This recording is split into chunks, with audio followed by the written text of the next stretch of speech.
23শে মে অর্থাৎ বৃহস্পতিবার মুখ্যমন্ত্রী মমতা বন্দ্যোপাধ্যায় যে কর্মসূচি রয়েছে তার মধ্যে যেটা সবথেকে বড় খবর সেটা হচ্ছে পদযাত্রা। দমদম লোকসভা কেন্দ্রের প্রার্থী সৌগত রায়, যিনি বিগত 3বারের সাংসদ হয়েছেন দমদম লোকসভা কেন্দ্র থেকে এবং আবারও তাকে পুনরায় দমদম লোকসভা কেন্দ্র থেকে তৃণমূলের সাংসদ হিসেবে দাঁড় করানো হয়েছে। এবং অন্যদিকে বরানগর বিধানসভা কেন্দ্রের প্রার্থী সায়ন্তিকা বন্দ্যোপাধ্যায়ের সমর্থনে থান কামারহাটি পৌরসভা থেকে সিথির মোড় পর্যন্ত কিন্তু এক বিপুল মিছিলের আয়োজন করা হয়েছে। এই মুহূর্তে কিন্তু দেখা যাচ্ছে প্রচুর মানুষের সেখানে সমাগম হয়েছে, প্রচুর পুলিশ বাহিনী রাখা হয়েছে।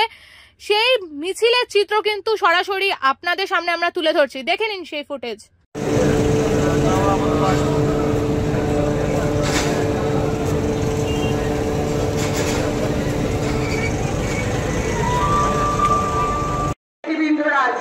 আমি বিধানদা আছে, আমাদের নর্থ দমদমের চেয়ারম্যান সহ গোপাল দাদের সহ আমি সবাইকে অনুরোধ জানাচ্ছি যে আপনারা সবাই